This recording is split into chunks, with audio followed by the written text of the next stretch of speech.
አሁን ሙስሊሞች ደግሞ ሰልጥነው ሞተው የመጀመሪያው ሃይማኖት ሙስሊም ነው እናንተ እኮ ክርስቲያን የምትሆኑት ከ40 ቀን በኋላ ነው እስከዚያ ሙስሊም ናችሁ ስለዚህ የመጀመሪያው ሃይማኖት ሙስሊም ነው ይሉናል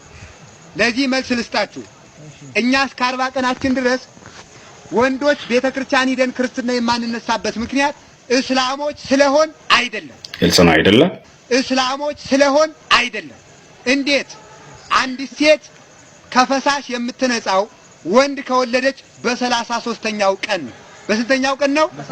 በ33ኛው ቀን ሙሴ ደግሞ የመንጻት ህግ ብሎ ከፈሳሽ ንጹህ ነው እንዲቆይ ብሎ 7 ቀን ሰርቷል ኦሪት ዘሌዋውያን ምዕራፍ 12 ቁጥር 1 ላይ ደምሩ ስንት ሆነ 40 ግልጽ ነው አይደለም ስለዚህ ወንዶች ከ40 ቀናችን የምንጠመቅበት ምክንያት ጭራሽ ከፈሳሽ ንጹህ ሆነን ለመግባት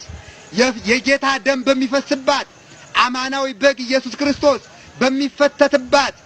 በቅድስት ቤተክርስቲያን የፍጡር ፈሳሽ እንዳይፈስ የሴቲቱ ደም ሳይቆም ከፈሳሽ ሳትነጻ ቤተክርስቲያን እንዳትገባ ስለ ቤተክርስቲያን ክብር ነው እንጂ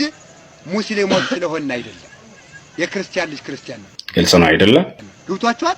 በ40 ቀናችን የምንጠመቅበት ምክንያት ይሄ ነው በሌላ አባባል አዳም በ40 ቀኑ ገነት እንደገባ የገነት አምሳል ቤተክርስቲያን አለች ቤተክርስቲያን እሰትትመሰል በጽርሐ አርያም ዘበላይሉ ቅድስት ቤተክርስቲያን በላይኛይቱ ሰማይ ትመሰላለች ቅድስት ቤተክርስቲያን በምን ትመሰላለች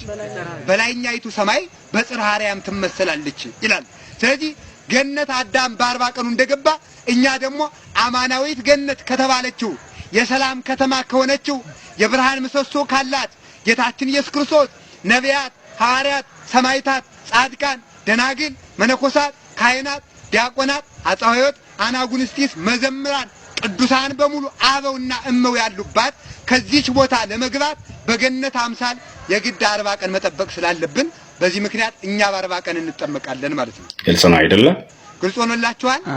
እግዚአብሔር ከሁላችን ጋር ይሁን ሴቶች በ80 ቀን የሚጠመቁበት ምክንያት ምንድነው ሲባል አንደኛው ሴቶ ሔዋን በ80 ቀኗ ገነት ስለገባች ሁለተኛ ደግሞ ሴቶች በ80 ቀን የሚጠመቁበት ምክንያት አንዲት ሴት ከወለደች ከፈሳሽ ንጹህ የምትሆነው በ66 ቀኗ ነው በስንት ነው 66 ሙሴ ደግሞ የመንጻት ህግ ብሎ 14 ቀን ሰርቷል ስንት ይመጣል ስለዚህ ከፈሳሽ ንጹህ ሲኖን ንጹህ ሆነው እንዲገቡ በዚህ ምክንያት በ80 ቀኖች ክርስትና እንነሳለን በሌላ አባባል ደግሞ ወንድ ይሄ በ80 ቀንና በ40 ቀን ይሄንን ነገርኳችሁ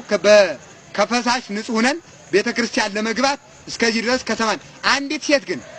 ሴት መንታ ብትወልድ አንድ ወንድ አንድ ሴት ብትወልድ መቼ ወደ ቤተክርስቲያን ትሄዳለች ነው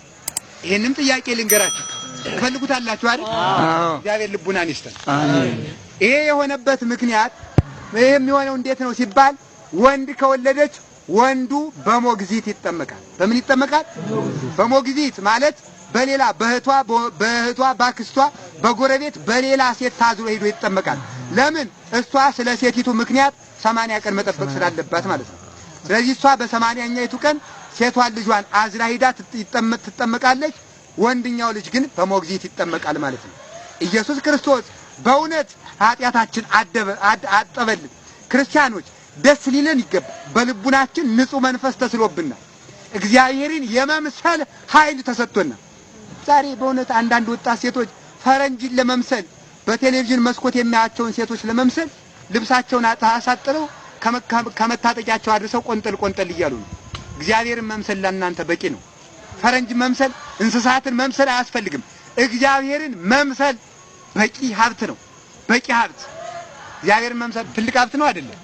ይሄ የተሰጠነው በመቼ ነው ስንጠመቅ በ40 ቀናችን በ80 ቀናችን የሰው ልጅ